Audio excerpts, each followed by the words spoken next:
today's lecture, we will try to finish the properties of Fourier transform, then go through to another theorems. So I'm not sure if we are able to finish Fourier transform today's lecture. If not, we will continue on Friday. So today is April 17, Wednesday, page 26, one reads to page 263. 263. Friday, we will finish Fourier transform, page 261, 263. If we can't finish it today, maybe by Friday. And if we have time, we'll go to body plots. Body plots.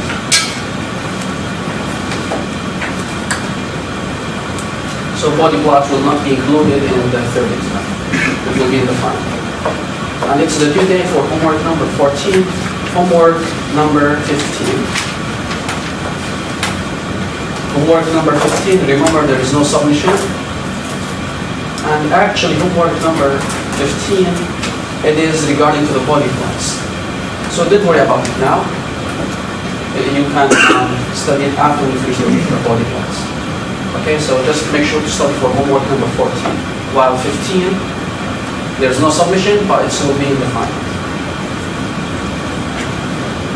Then, April 22nd, Monday, it will be exam 3. That's the plan. No more homeworks, because the last homework is number 15. So after exam 3, we will have 2 more lectures. This will be about the body plots. Body plots on Wednesday, and on Friday, body plots. So here is like Friday classes and this week.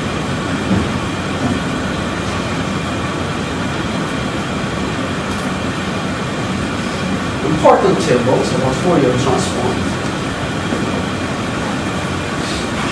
Table 5.6, table 5.7.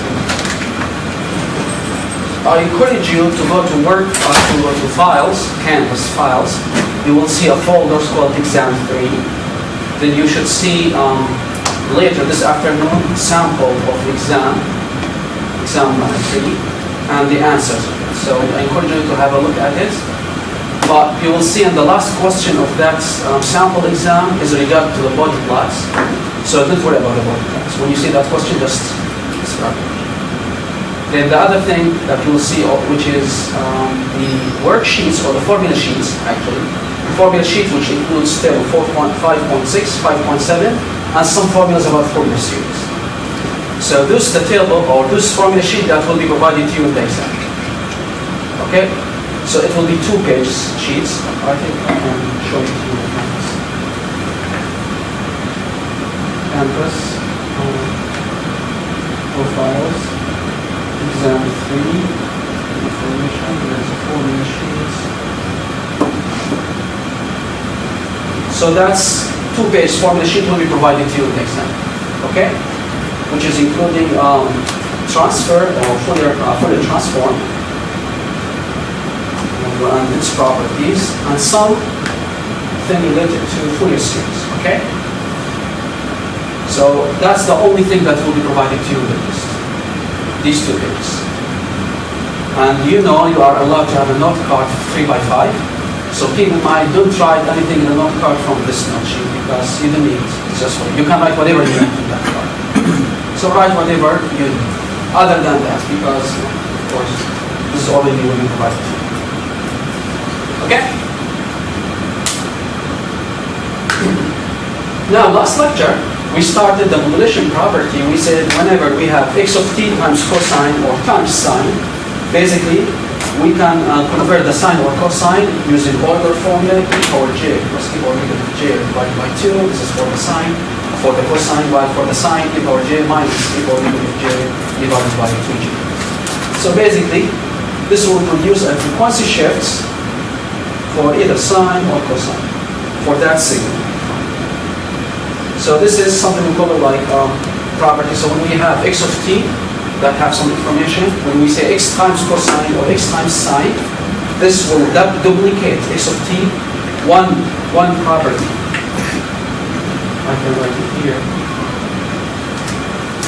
When you make x of t cosine omega t, this will duplicate x of t 1 in omega, which is here, I'm saying like of omega.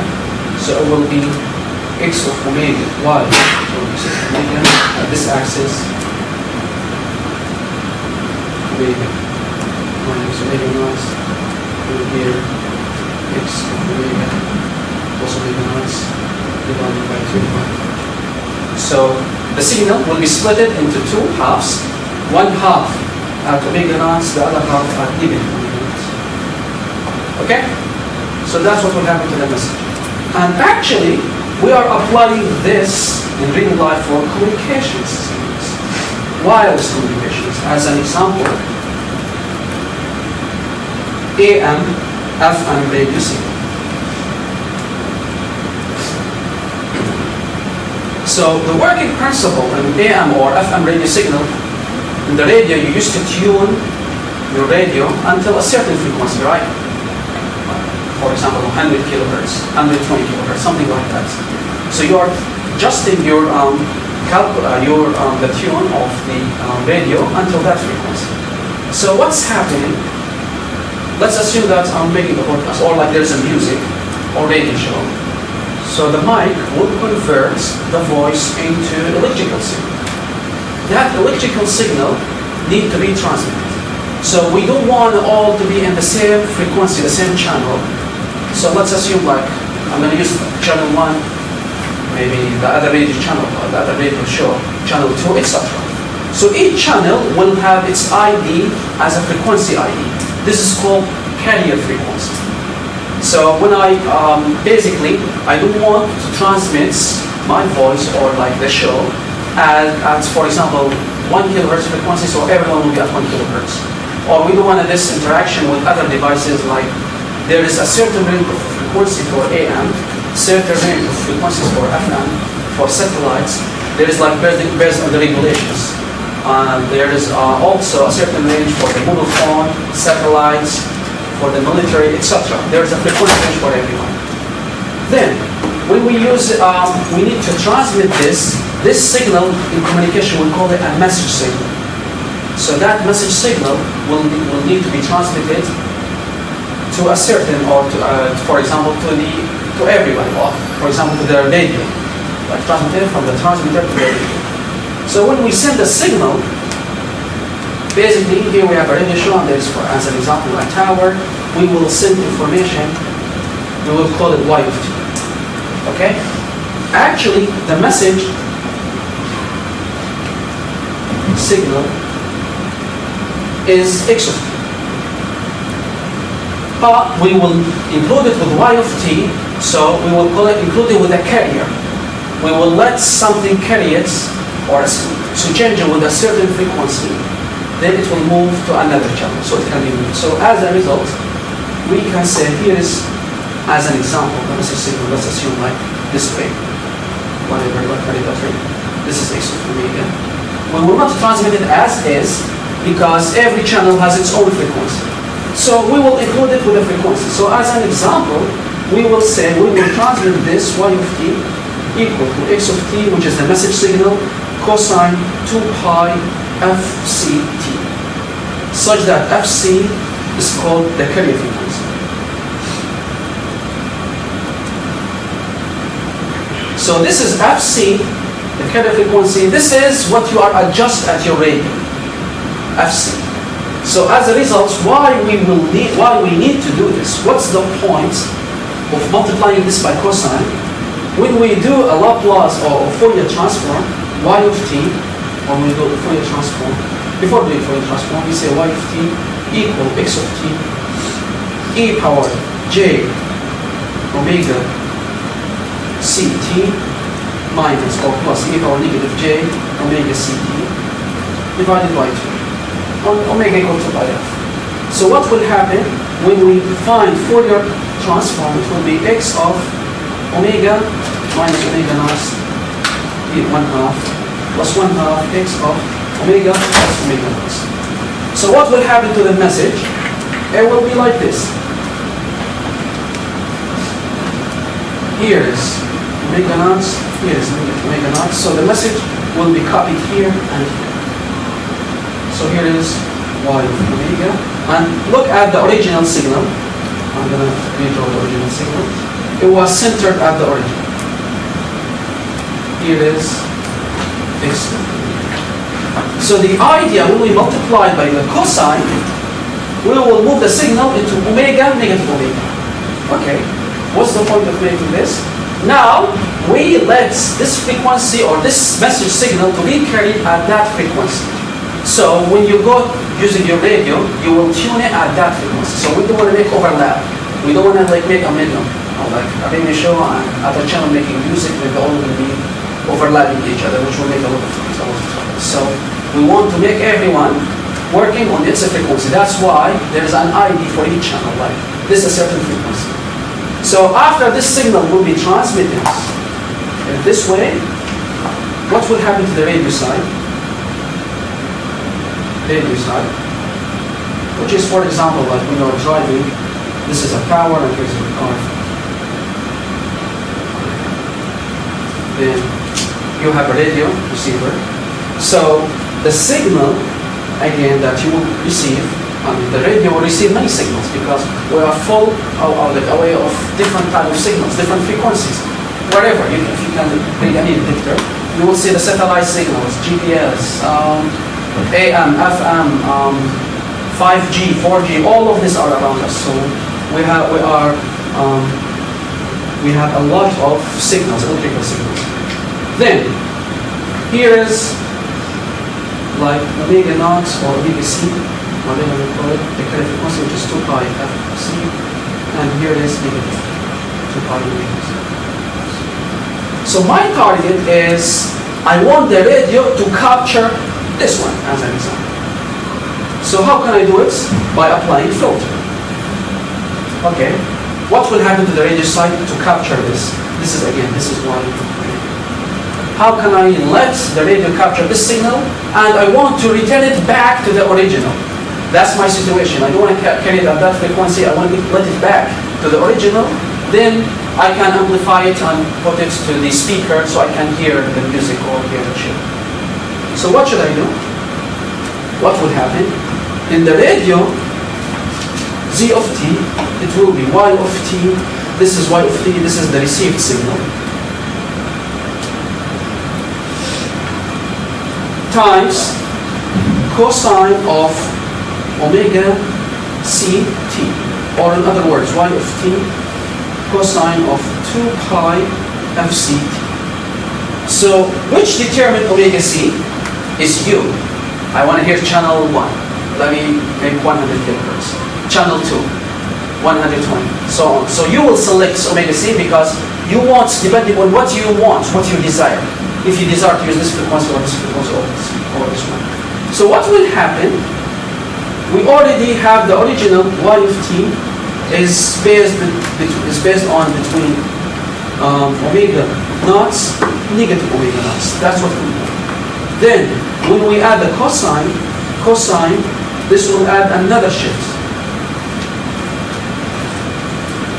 Because it will be as y of omega minus omega naught, 1/2, plus 1/2 of y omega plus omega naught. And what we know about y of omega is actually x of omega minus omega naught plus x divided by 2, x of omega plus omega naught divided by 2. Now substitute this here. So we will have 4 different signals. So when we substitute this here, we will have 1 divided by 4, x of omega minus 2 omega naught plus x of omega minus omega naught plus omega naught plus x plus 1/2, 1/4 actually, of, plus 1/4 x of omega plus omega naught minus omega naught, or here I call omega naught, or you can call omega c, then plus x of omega plus omega naught plus omega naught. Does this make sense? Then, when we make simplifications, we see here omega and omega cancel each other, omega and omega cancel each other. As a result, it will be 1 over 4 x of omega minus 2 omega naught plus x of omega plus x of omega plus omega 2 omega naught. As a result, here is again 0 of omega. If we plot this, we will see two signals here, which is x of omega times 2, or 2, 1 over 4 plus 2 omega. 2 x of omega naught times 1 over 4, which is x of omega divided by 2.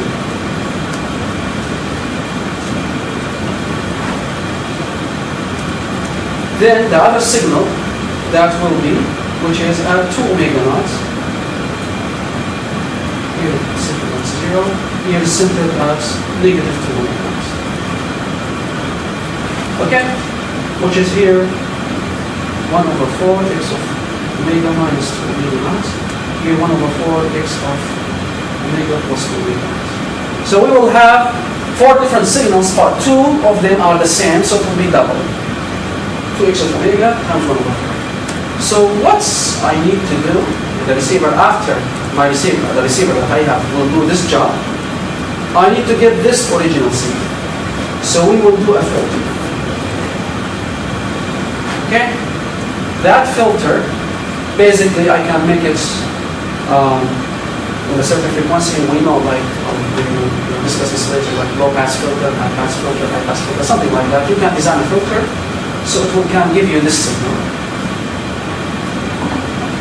Then, your filter, after applying the filter, 0 of t plus filter, this yields to have x of omega, or in other words, x of t, which is the original message. Then you will receive the original message. After that, put it with amplifier to amplify the signal and put it with the speaker so you can hear it. Okay? So that's happened not only in radio, it can be also in different types. But here most likely in radio, because AM, FM is called amplitude modulation, AM amplitude modulation, FM frequency modulation. So basically, these signals, AM and FM, are based on carrier frequency. So we'll put a signal into a carrier frequency, then it will be changed, it will be transmitted.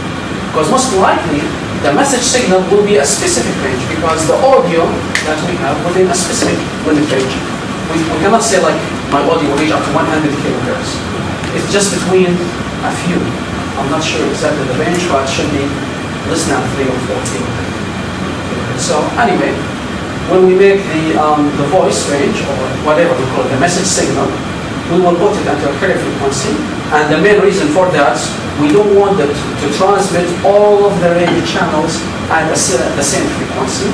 That's why we will select a carrier frequency. That's why we say the channel ID of this one is this frequency, the channel ID of this one is this frequency. That's why we have, when you put the radio, you will select the frequencies.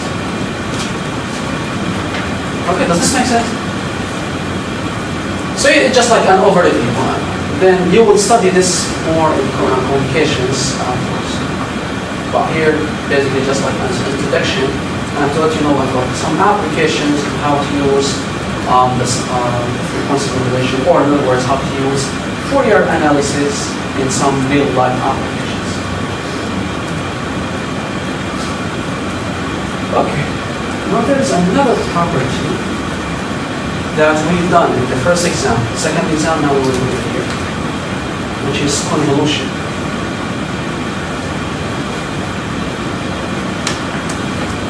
Convolution property. So we discussed the convolution in time domain, Laplace domain. We said in Laplace it will be multiplication, right? That's what we said. Now, how about the convolution in Fourier transform? We know when we have x of t, x equal to x of omega, Fourier transform, h of t will be h of omega. Now the convolution x of t convolved with h of t will be multiplication. H of omega, x of omega. That's a great example. Something similar to log plus plus 1, which is the convolution will be products. Now, there is something called dual convolution. Dual, using the duality principle. The duality means, how about if I have multiplication in time domain, or product in that domain, x of t times h of t. What will happen in the Fourier transform? It will be convolution. Okay? So it will be x of omega convolution with h of t. Which means when we did the convolution to a product in time domain, convolution, frequency domain, the products, the vice versa. The product will be convolution. Okay? So you need to keep this in mind. When we have a product of signals, you need to do the product before doing the transform, or otherwise, if you did each one and do the multiplication, you need to do the convolution. But here, there is something different. Yes, it will be products, but there's something different, which is there is a term, 1 over 2 pi, must be added. This happens if and only if you're doing from time to phase. Okay? So this term annoys us a little bit. It's annoying, but it exists. When we do the convolution or convert the product into convolution, we must divide by 1 over 2 pi, then do the convolution. Okay? Keep this in mind. That's something that we don't like, 1 over 2 pi. Why this one? I mean, this sometimes, okay, we can set the duality just for the opposite, but when we have 1 over 2 pi, this is something annoying because sometimes make us increase our chance to make mistakes because we will miss it. Many times we will miss it. How to overcome this, we will talk about this later, but let's do an example about the conversion. Here is an example. Assume we have x of t like this, h of t like this. X of t bounded between negative 1 to 1 as a wave function, and h of t the same, negative 1. Now we need to find y of t, the convolution, x of t convolved with h of t. And the other thing, which is we need to find the Fourier analysis of y of t. How can I do this problem? Method number 1.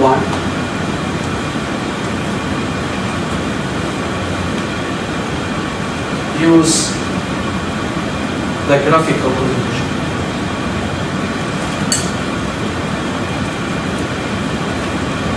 This is something that I don't recommend. It will consume a lot of time, especially when this is an easy example, there's no need for it. Method number 2.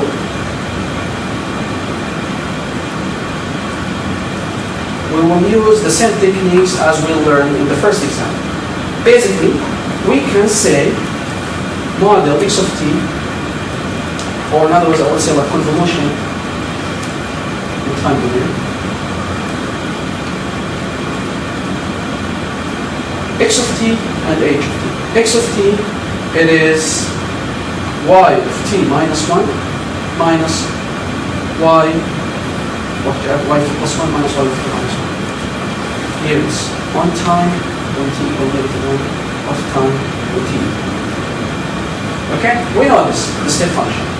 And h of t will be the same, because h of t and x of t will be the same. Okay? So do you know how we wrote this in time domain? It's easy.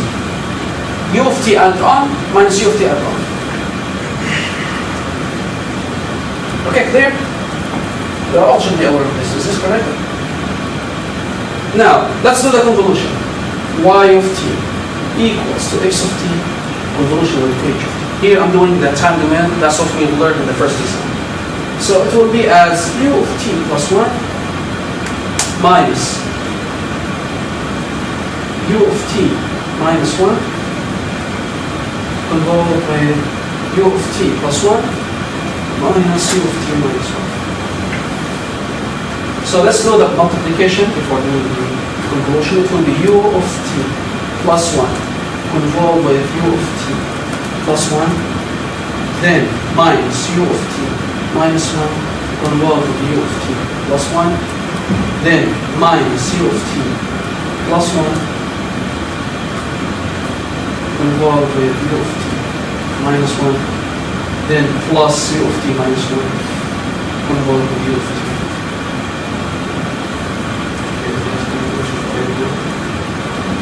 Convolve with u of t minus 1. Okay? Now how to do the convolution for the step function? Equal u of t plus a convolve with u of t plus b. It will be as r of t plus a plus b. This is from the convolution properties. So let's do it here for the four terms. It will be the first one, r of t plus 1 plus 1 plus 2 minus r of t minus 1 plus 1 r of t minus r of t plus 1 minus 1 r of t plus r of t minus 1 minus 1 minus t.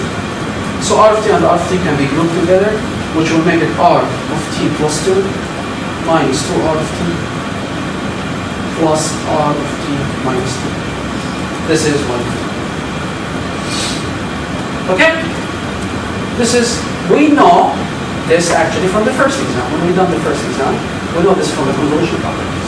Again, just recall this property r of t u of t plus a convolve of u of t plus b will be r of t a plus b.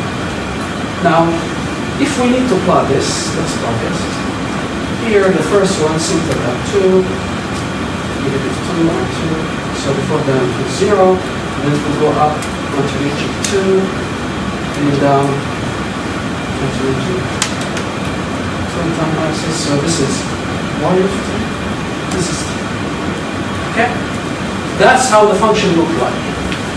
Now, remember, this question is not to find y of t alone. We need to find it in Fourier transform. How to do the Fourier transform? We can rewrite y of t as a trie function because it's a trie with width 2 minus minus 2, center at 0, and amplitude equal to 2. So y of t will be amplitude times trie of t minus center divided by width. So in other words, it will be as 2 trie of t minus 0 over 2 minus minus 2. So it will be 2 trie of t over 2. This is one. Okay? Now, we need to convert this into Fourier transform. So how to find Fourier transform? We call Fourier transform of trie t over tau will be tau over 2 sinc square omega tau divided by 4. That's, we can go back to the table that I told you, the formula sheets, then you can find it, then you can write it. You already have it from the table. So 2 tau over 2 times sinc square. Here we have tau equal 4, therefore we can substitute it. Then it will be y of omega will be 2 times Fourier transform of trie t over 4. Then it will be 2 times tau over 2, tau is 4, which is 4 over 2. 4 divided by 2. Then sinc square of omega, tau here is 4, 4 over 4. So 4 over 4 cancel each other. Then 2 and 2 cancel each other. So the answer, final answer will be 4 sinc square of omega. This is y. Okay? Does this make sense? Okay. So here it seems this is one process, right? We did the convolution, then we find the trie function, then find Fourier transform. Okay. How about the property that we discussed? Here. Can we do find h alone, omega, x of omega alone, we do the multiplication? Yes, we can, and actually this will be easier. So that's why I want to add a method number 3, which is the easiest one. And that's what I recommend, not to use the time domain, use this one. But the key is I showed you like the process if you need to use the first one, or if, for example, you want to say how's the progress going, or how to apply different properties. But what I recommend is to use method number 3, which is using convolution property of Fourier transform. Basically, we can say y of omega equals to x of omega times h of omega. Now let's look at x of t. X of t and h of t like this.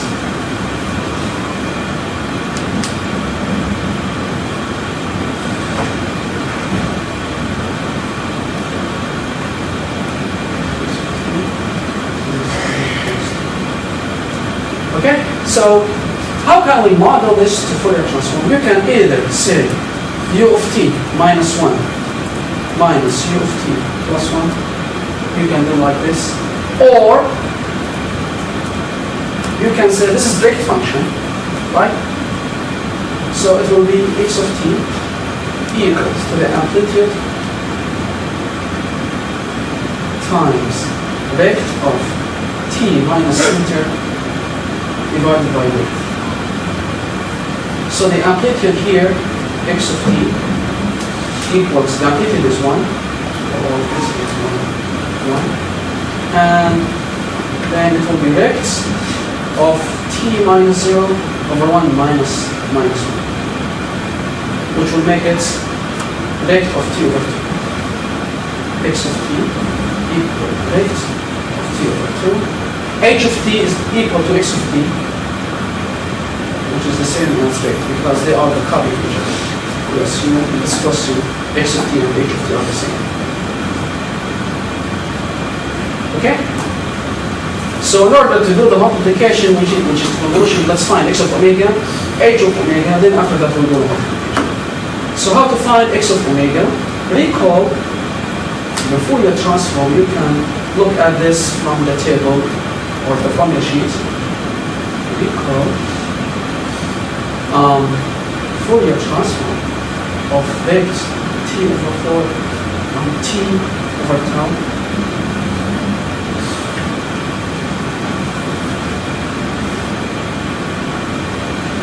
This is equal to tau sine of omega tau divided by 2. Here, to find h of omega when tau equal to 2, which will make it 2 sine of omega tau, which is 2 over 2. 2 and 2 cancel each other. This yields h of omega equal to sine of omega. Okay? After that, we can say h of omega or x of omega is the same as h of omega, because they are the same. X of omega equals to h of omega. This happened only for this question, because x of omega and h of omega are the same, which is 2 sine of omega. Then I'm ready to do the convolution. Y of omega equals to x of omega times h of omega, which is 2 sine of omega times 2 sine of omega. 2 times 2, 4. Sine times sine, sine square of omega. This is 1. Then a problem now. I just calculated it. Let's compare this answer and the method 2 answer.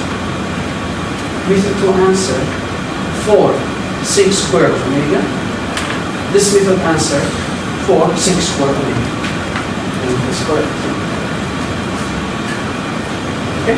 Any question? Is this clear?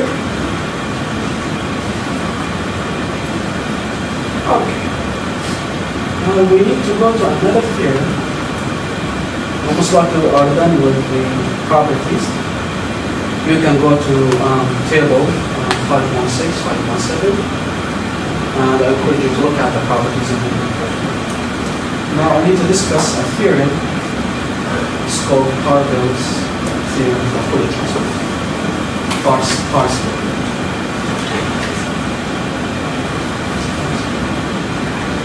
Theorem for Fourier transform.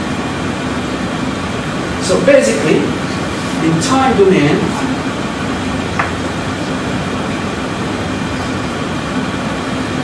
we have energy signal. The energy signal in the time domain E equal to the integral from negative infinity to infinity, the absolute value x of t all square dt, or it can be a limits with tau goes to infinity, the integral from negative t over 2 until t over 2 x of t square dt. So the first one was the original one for any energy for any function. The second one for the limits. This is for when we use Fourier transform, or this is for time domain. Yes, when we use the non-periodic signal. Then there's a power signal. The power signal is the limits when t goes to infinity, 1 over t, the integral from negative t over 2 until t over 2, x of t all squared dt. What's the difference between power and energy? Look at the power and energy regarding to the formula. What's the difference? Can you do this? Almost the same, right? But what you will see, you see that power equal energy over t, right? Is this correct? In other words, we can say watts, here is joule over second. So that's the definition of the watts, joule over second. The units of the watts is actually joule over second. Now here, power versus energy. In the formula, yes, it's energy over time. But what's the physical? What's the physical meaning of energy? What's the physical meaning of power? We are all here electrical, so we should know. If anybody asks, what's the difference between energy and power? Yes? Power is just energy over time, like the derivative of like how much energy we use. Yes, that's correct. Now, I just will also ask, I want to ask, which is the physical meaning. So, when we pay for the utility, do we pay the energy or do we pay the power? Energy. But why when you look at the utility bill, it's kilowatt hour. It's not, it's watts, right? What's the truth? Yes. It's watt hours, so it's watts times hours. Exactly, it's watts hours. Correct.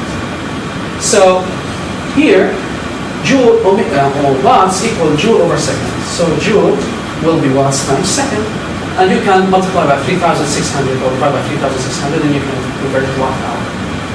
Then yes, even though the utility bill is in watts, or we can say watts, but it's not watts, it's kilowatts hour. So we are paid for energy. What's the difference? Kilowatts, or the watts, or the energy, or the power. The power is how much energy that you are consuming, how many joules per second. Which means what's your instantaneous usage now. While the energy for a specific period of time. Okay? So the energy, when you are paying for the utility, you are paying kilowatts hour for the whole month period. Right? You're not paying for per second. The other thing, which is, you can imagine this as like when you're driving a car, and you can say, I drove a car with 70 miles per hour. And you stop. You didn't say anything. Or I turn on a light bulb with 50 watts or 50 joules per second. We stop. This is enough information for us. But when you say, I drove 100 miles, time spent. Okay? Did you drove 100 miles per hour, or I mean, when you drove for that distance, 100 miles, for an hour, for a day, for a week, there's still not enough information, right? So whenever there is energy, there must be with time. Other than that, it will be incomplete. Which is the same thing that when you say, I walk this amount, or I drove this amount of distance alone, without mentioning the time, it will be incomplete sentence. While when you say, I drove 70 miles per hour, okay, I know your speed is 70 miles per hour, this is enough for me, I can understand this. When you say, like, I use, or the device usage is 50 watts, okay, I understand this. But when you say, like, that light bulb is consuming 50 joules, okay, 50 joules, did you use it for 1 second, 1 hour, still incomplete. Okay? That's why when we pay the utility bill, yes, we say it's, for example, 500 kilowatts hour, but that's the consumption of our all 1 month. Okay, this is the monthly payment. So whenever we deal with energy, we need to mention a time so it can matter to us. We can have a complete sentence and useful sentence. Okay, so this in time domain. Now, how to find the energy in Fourier transform?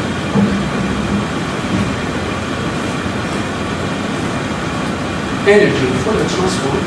Let's recall the equation. Energy equal the integral from negative infinity to infinity x of t squared dt. Okay, x of t squared, let's assume x of t as a number, so we can say the integral from negative infinity to infinity as an expression x of t times x conjugate of t dt. Recall the conjugate x times x conjugate equal to x amplitude squared. We come in x angle theta times x angle negative theta. Theta and negative theta will cancel each other. This is the amplitude squared. Then we can do convert this into Fourier analysis. So basically, we can say in order to do a Fourier series, Fourier transform, integral from negative infinity to infinity, x of t convert x conjugate by 1 over 2 pi x of omega e power j omega d omega, all of the conjugates dt. Now we have something d omega dt. We have all here for the integral, like 2 integrals inside each other. Something like similar to double integral, something like that. So we will try to play with the math. The conjugates, I want to distribute the conjugate inside the brackets. So it will be integral from negative infinity to infinity, x of t, 1 over 2 pi, then the integral from negative infinity to infinity, x conjugate of omega, e power, the conjugate of j omega, negative j omega t, d omega dt. Then we can make the changing of variables. Basically, we will try to put 1 over 2 pi, because since the integral is omega, not t, we can do it like this way, play with variables. It will be 1 over 2 pi, the integral from negative infinity to infinity, x of omega, then, because x of omega is independent of time, we put it outside of the integral, then we put between brackets the integral from negative infinity to infinity, x of t e power negative j omega t dt, then d omega. So this is equivalent to what? The Fourier transform of x of omega. Okay, so what? 1 over 2 pi, the integral from negative infinity to infinity, x of omega conjugates times x of omega d omega. Then x of omega times x of omega conjugates will be the amplitude. So it will be 1 over 2 pi, the integral from negative infinity to infinity, x of omega squared d omega. Then that's the result. Which is, this is the infinity. So, as a result, we can summarize it. The theorem, Parseval's theorem,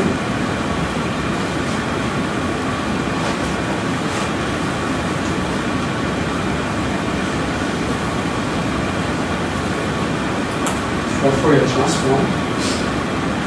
The energy for signal x, sub x means the signal x, will be the integral from negative infinity to infinity. This is the time domain, x of t squared dt. And frequency domain, it will be 1 over 2 pi, then the integral from negative infinity to infinity, x of omega squared d omega. So it will be x squared for both. X squared of time domain, x squared of omega domain. It will be the same, similar weight, similar in concept, similar in idea. But the difference, in Fourier transform, we have 1 over 2 pi. This is another 1 over 2 pi that's analogous. The first one, when we did the convolution inverse, or when we did multiplication convolution. The second one, in the energy, we have 1 over 2 pi. This is something that's, okay, we like it a lot. But it exists, so we need to live with it. So this is important formula, Parseval theorem for Fourier transform. You need to write it down. If it's not written in the note card, in the equation sheet, you need to write it in your note card. It's very important. Here is the tables. Here is like the sheets that I told you. Here is for the Fourier sort transform for the series. So you can see in this sheet, the energy is not written. So please make sure to write it down in your note sheet. Okay, it's not written. Now let me give you an example. This is one of the textbook problems, problem 5.15. So that example says f of omega equals to a over b j omega. Then says assume a equal 5, b equal 2. Find Fourier transform of the following things. Of f of t, 3t minus 2, t f of t, then df of t by dt. So how to answer this question? The first thing, substitute a equal 5, b equal 2 to get f of omega. So f of omega equal to 5 over 2 plus j. Now, we can start one by one. So we need to find a of t. So our target is to convert f of 3t minus 2 to something more readable, something similar to f in terms of f, then we can substitute it. How to convert this? We've learned this when we studied the first exam. This can be by taking 3 as a factor, 3t minus 2 over 3. We need to make the coefficient of t as 1, so we'll make 3 outside. Then we will assume z of t equals f of 3t. This yields y of t equals f of 3t minus 2, or in other words, z of t minus 2 over 3. Okay? Now, let's find z first, then we will find y second. So to find z of t, again, it is f of 3t. How about z of omega? Using the properties that we have here, where is it? It's supposed to be for f of at. Here, x of at, 1 over ax of omega. So that's what we do, which is 1 over 3 f of omega divided by 3. Then we have f of omega in the question given, so it will be 1 over 3 times f over 2 plus j omega divided by 3. Okay? Then, this is z of omega. We need to find y of omega. Y of omega equals, or actually let's write y of t. Let me write y of t first. y of t equals to f of 3t minus 2, or in other words, z of t minus 2 over 3. Then y of omega regarding to z, we will apply the shift property, z of omega equal negative j omega 2 over 3. Then substitute z of omega with this expression. So this yields 1 over 3 times 5 over 1 plus j omega over 3. All of it times equal negative j omega 2 over 3. Then we can simplify it more by times 3 times 3 each part. So it will be as 5 over 6 plus j omega equal negative j 2 over 3 omega. So this is y of omega, which is the first one that we do. The first one done. The second one that we will do it later, next lecture, which is Fourier transform of t f of t. So you can try part A and C at home. The next lecture we will continue and discuss this.